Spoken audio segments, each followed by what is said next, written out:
Hello all, how are you? कैसे हैं आप लोग सब जने? वेल, मैं भी ठीक ही हूँ, लेकिन क्या है, जब तक आप लोगों से इंटरेक्शन नहीं होता, जब तक मज़ा नहीं आता, तो कहीं ना कहीं पे रियलिटी में इंटरेक्शन होना ज़रूरी है। क्या है कि नॉलेज है, देनी पड़ती है, आप लोगों से भी बहुत कुछ सीखना पड़ता है, नई नई चीज़ें करनी पड़ती है, तो वही सारी चीज़ें यहाँ पे रनवे कर रही हैं। वेल, अपन लोग यहाँ पे वापस आए हैं इकोनॉमिक्स के बारे में बात करने के लिए फॉर 12th क्लास। और प्रीवियस वीडियोस जो मैंने निकाले उसके अंदर मैंने आपको इकोनॉमिक्स का इंट्रोडक्शन दिया, इकोनॉमी का बताया, उसके बाद मैंने माइक्रो मैक्रो में कैसे इंटरेक्शन है, क्या क्या है उनके बीच में थोड़ा बहुत बताया, कैसे वो इंटरडिपेंडेंस है। जिन्होंने नहीं देखे हैं प्लीज़ विजिट करें उन वीडियोस के लिए इस वीडियो को देखने से पहले। ये वीडियो अपनी जगह पे आपको तब ज़्यादा समझ में आएगा जब आप लोग प्रीवियस वीडियोस देख लेंगे। प्लीज़ वीडियोस देखें और इन्जॉय करें और आगे की क्लासेस को और इम्पोर्टेंट लें। टारगेट बनाएं कि बोर्ड्स में आप लोग मिनिमम 80% गेट कर सकें। Think like you are having a good choice like one कि आपको कम से कम 80% मार्क्स तो बोर्ड्स में लाने ही लाने हैं, because you are having your such kind of beautiful facilities है, यूज़ कर रहे हो तो कम से कम इतनी परसेंट तो लाना बनता ही है। 80% मैं ट्राई नहीं करूँगा, मैं पूरी कोशिश नहीं करूँगा, मैं 100% जान लगाऊंगा कि आप लोगों के इतने मार्क्स आ सकें। आप लोग भी एफर्ट करें, कुछ प्रॉब्लम है तो प्रॉब्लम डिस्कस करें, बट अगर कहीं पे वीडियोस ब्रेक हो जाएंगे और आप लोग सीरियल में उनको नहीं देख पाओगे तो हो सकता है वो कम समझ में आए, फिर हो सकता है वीडियो खराब लगे, तो डेफिनेटली कहीं ना कहीं पे आपको प्रीवियस वीडियोस को देखना भी ज़रूरी बनता है। सो ये तो थी कुछ फ्लैशबैक की कहानी। अभी चलते हैं थोड़ा सा आगे के लिए। अब अपन लोग स्टार्ट करेंगे हमारे यूनिट 1 का। हमने इंट्रोडक्शन तो स्टार्ट कर दिया था, बट इंट्रो के बारे में अपन लोग लेते हैं अब मैक्रो इकोनॉमिक्स का बेसिक कंसेप्ट कि मैक्रो इकोनॉमिक्स क्या है, क्या चीज़ आती है। Macroeconomics is that branch of economics in which we study economic activities on a level of economy as a whole. Economic activities जो अपन ने पहले पढ़ी थी, that is production, consumption, investment, exchange, distribution. In activities को on a whole level पे study करना वो macroeconomics का काम है, वो ही हेल्प करती है इन सब के बारे में जानने में। अब इन्हीं में से अपन लोग कुछ पॉइंट अराइज करते हैं। जो बेसिक कंसेप्ट है मैक्रो इकोनॉमिक्स का वो सब इसी पे ही डिपेंडेंट है। एंड हाँ, द मोस्ट यूनिक पॉइंट है कि ये टॉपिक कहीं ना कहीं पे हमें कनेक्ट करेगा नेशनल इनकम से। आप 12th में इकोनॉमिक्स है, नेशनल इनकम का अगर नाम नहीं सुना तो फिर तो आपने एक्चुअली में इंट्रैक्शन किया ही नहीं। नेशनल इनकम अपने आप में एक बहुत बढ़िया चैप्टर है, कई जनों को बहुत डिफिकल्ट लगता है और कई जनों को बहुत ईजी लगता है।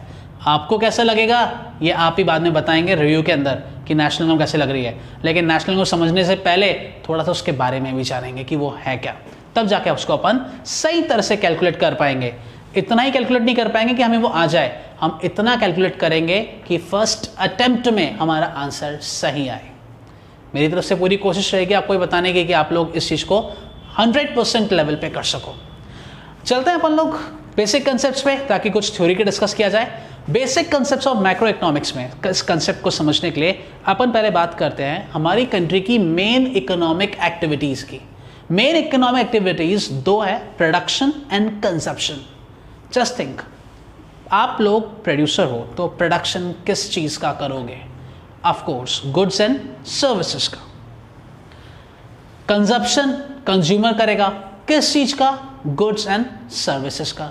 तो देखा जाए इन दोनों के लिए इकोनॉमी के पॉइंट ऑफ व्यू से क्या इंपॉर्टेंट है? Goods and services. तो हम लोग इसी टॉपिक को आगे लेके चलते हैं कि हमारे यहाँ पे कितने तरीके के गुड्स होते हैं, that is types of goods and services. What are goods? Basically goods है क्या? Goods are something that commodity, that particular thing जो कि प्रोड्यूसर प्रोड्यूस करता है और कंज्यूमर कंज्यूम करता है अपनी अपनी नीड्स को सेटिस्फाई करने के लिए। प्रोड्यूसर चाहता है प्रॉफिट अर्न करना, कंज्यूमर चाहता है मैक्सिमम सेटिस्फैक्शन लेना। ये दोनों कब सेटिस्फाई होगी? जब गुड्स का प्रोडक्शन होगा और गुड्स का कंजप्शन होगा। दोनों चीज़ें ऐसे ही होगी, बट गुड्स की कैटेगरीज होती है। आइए अपन इस पर आगे देखते हैं टाइप्स ऑफ गुड्स के बारे में कि गुड्स कितने तरीके के होते हैं। Types of goods.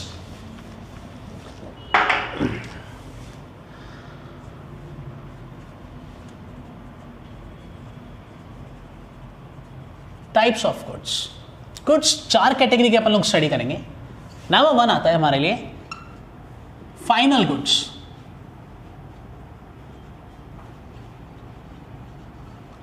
Final goods क्या होते हैं? Final goods are those goods which are ready to use by their final users. Final goods वो गुड्स होते हैं जो अपने फाइनल यूजर्स के लिए तैयार होते हैं कि वो उनके लिए काम में आ जाए, वो उनकी नीड्स को सेटिस्फाई करने के लिए रेडी हैं। These are called final goods. Final goods की दो कैटेगरीज होती है। Number one, you can say final consumer goods and final producer goods. Final consumer goods एक कैटेगरी आ गई, एक कैटेगरी आती है final producer goods. So final consumer goods कौन से गुड्स होते हैं? फाइनल कंज्यूमर गुड्स वो गुड्स हैं जिनके फाइनल यूजर कंज्यूमर होते हैं, यानी कंज्यूमर इन गुड्स को काम में लेते हैं अपनी नीड्स को सेटिस्फाई करने के लिए। We call it final consumer goods. So final consumer goods are those goods whose final user are consumer and consumer use them to satisfy their daily needs. Like for an example, आप ले लीजिए bread, butter, milk products,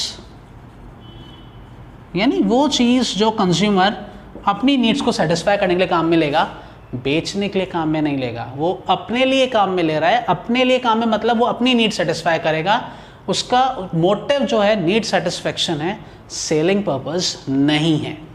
where is final producer goods कौन से goods होते हैं? जिनके final user producer होते हैं, यानी कि प्रोड्यूसर इन गुड्स को काम में लेते हैं दूसरे गुड्स को प्रोड्यूस करने में।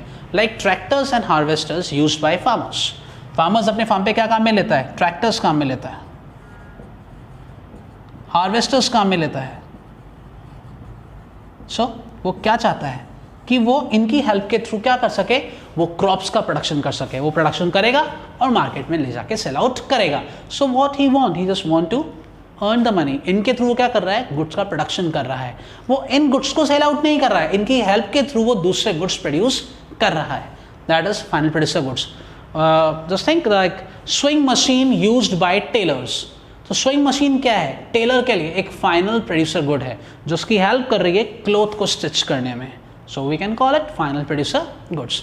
सो ये फर्स्ट कैटेगरी है फाइनल गुड्स के बारे में। सेकेंड कैटेगरी अपन लोग लेते हैं यहाँ पे, दैट इज इंटरमीडिएट गुड।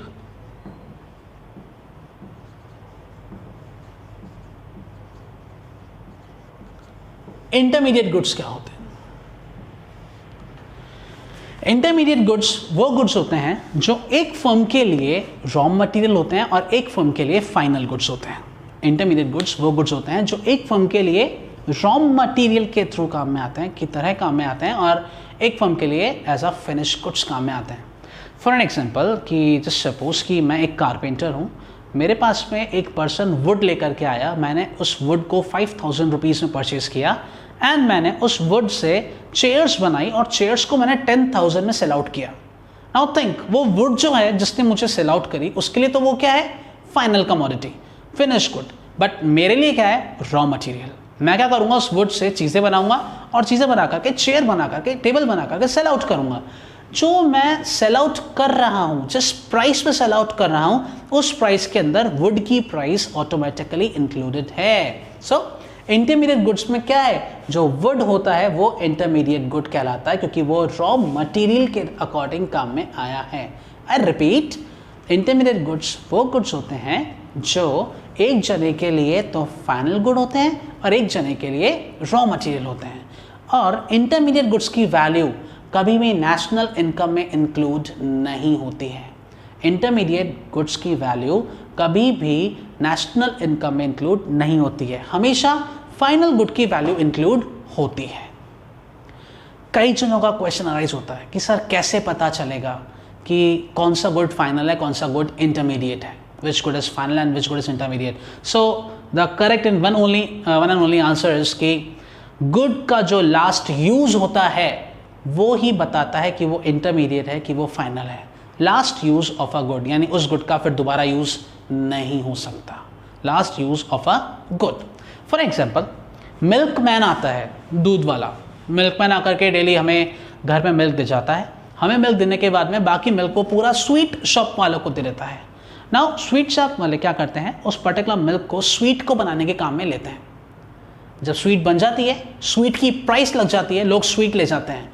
अब डेफिनेटली वहाँ से तो स्वीट में से तो मिल्क दोबारा एक्सट्रैक्ट हो नहीं सकता, तो डेफिनेटली मिल्क तो यूज हो चुका।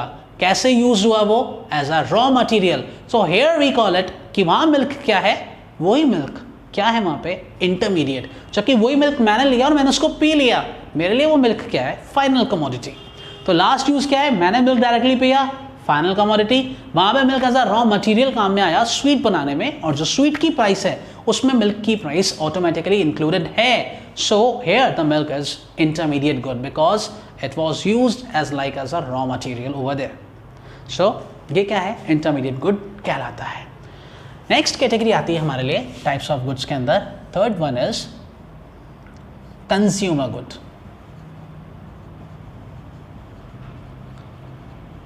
कंज्यूमर गुड्स और कंजप्शन गुड्स। हाँ, आप ये कह सकते हो इसके बारे में कि ये काफ़ी हद तक 100% ही सही वो फाइनल कंज्यूमर गुड्स होते हैं, यानी वो गुड्स जो कंज्यूमर की वांट्स यानी नीड्स को सेटिस्फाई करने काम में आते हैं। We call it consumer good और कंजप्शन गुड। ये भी 4 कैटेगरी की तरह होते हैं। इसके अंदर काफ़ी चीज़ें पहले पढ़ी हुई है आपने। Durable goods, semi durable goods,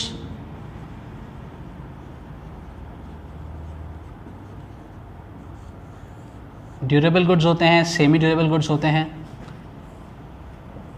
non durable goods,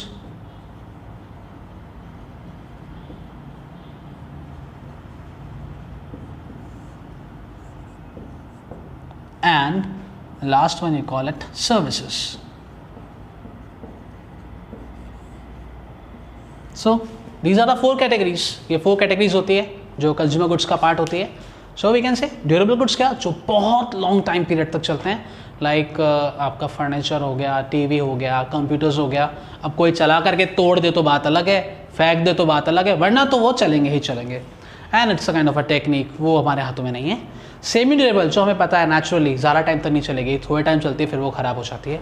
non durable जो बिल्कुल लंबे टाइम तक नहीं चलती, यानी कि फॉर अ डे और फॉर एन आवर वो उसमें ख़त्म हो जाती है। लाइक पेट्रोल है, उड़ जाता है, या मिल्क प्रोडक्ट्स से लीजिए या वेजिटेबल्स से लीजिए, जल्दी ख़राब हो जाती है। सर्विसेज इनटेंजिबल होती है, दिखाई नहीं देती है। लाइक एजुकेशन हो गया, लॉयर फैसिलिटीज़ हो गई, डॉक्टर फैसिलिटीज़ हो गई यानी मेडिकल फैसिलिटीज़, सो वो सब सर्विसेज होती है। हम लोग क्या करते हैं, हम इन सब चीज़ों का कंजप्शन करते हैं, यूज़ करते हैं अपनी वांट्स को सेटिस्फाई करने के लिए। So we call it consumer goods और consumption good. Last category is capital goods. Capital goods कौन से गुड्स होते हैं? कैपिटल गुड्स वो गुड्स हैं जो कि प्रोड्यूसर की असेट बनाते हैं, वर्थ बनाते हैं। बड़े बड़े अमाउंट की जो मशीनरीज होती है, लैंड या बिल्डिंग होती है, जो कि प्रोड्यूसर की हेल्प करती है दूसरे गुड्स को प्रोड्यूस करने में, we call them capital goods. आप कह सकते हो कि जितने भी कैपिटल गुड्स हैं वो किस कैटेगरी के काउंट होते हैं? Final producer goods. ठीक है, all capital goods are final producer goods. Point to be noted, all capital goods are final producer goods, but all final producer goods are not capital goods. ध्यान रखिएगा, swing machine जो ली है वो capital नहीं है। क्यों? क्योंकि वो बड़े अमाउंट की नहीं है, वो असेट नहीं बनाती। हाँ, लेकिन वो प्रोड्यूसर की हेल्प करती है गुड्स को प्रोड्यूस करने में, तो they are in a category of final producer good. But capital goods वही होंगे जो कि कैपिटल बनाते हैं, असेट बनाते हैं, वर्थ करते हैं, we call them capital goods. So आज का जो टॉपिक अपन ने लिया, वो टॉपिक में अपन ने बात करी बेसिक कंसेप्ट्स की। उसमें फर्स्ट कंसेप्ट लिया टाइप्स ऑफ गुड्स के बारे में, 4 कैटेगरी के गुड्स की अपन ने स्टडी करी, इनका मैंने ब्रीफ एग्जांपल पुट किया, आपके सामने फ्लो चार्ट बना रखा है जो आपको दिख रहा है। कोई भी प्रॉब्लम्स आती है डेफिनेटली आप नीचे कमेंट बॉक्स में कमेंट कर सकते हो, पूछ सकते हो, क्वेरीज पूछ सकते हो, क्लियर होगा। वीडियोज़ और आपको मिलते जाए, ईजिली आपको लेक्चर्स लाइन टू लाइन आपको मिलती जाए, चैप्टर वाइज आपको मिलते जाए, तो उसके लिए प्लीज़ प्लीज़ प्लीज़ सब्सक्राइब करिए इस चैनल को। वो आपके लिए और हमारे लिए दोनों के लिए बेनिफिशियल है, क्योंकि हम आप तक सही टाइम पे सही नॉलेज पहुंचाना चाहते हैं। कहीं आप लेट ना हो जाओ और आपको सही टाइम पे सही नॉलेज मिल जाए, ताकि आपका रिजल्ट बहुत अच्छा हो जाए, आप भी कुछ, फैमिली भी happy, we all are happy. So इस टाइम पीरियड पे बेस्ट चीज़ यही है, प्लीज़ आप सब इनको देखिए। कोई प्रॉब्लम आए तो डेफिनेटली कमेंट बॉक्स में कमेंट करिए। See you, tata, bye bye, waiting for your queries. Bye.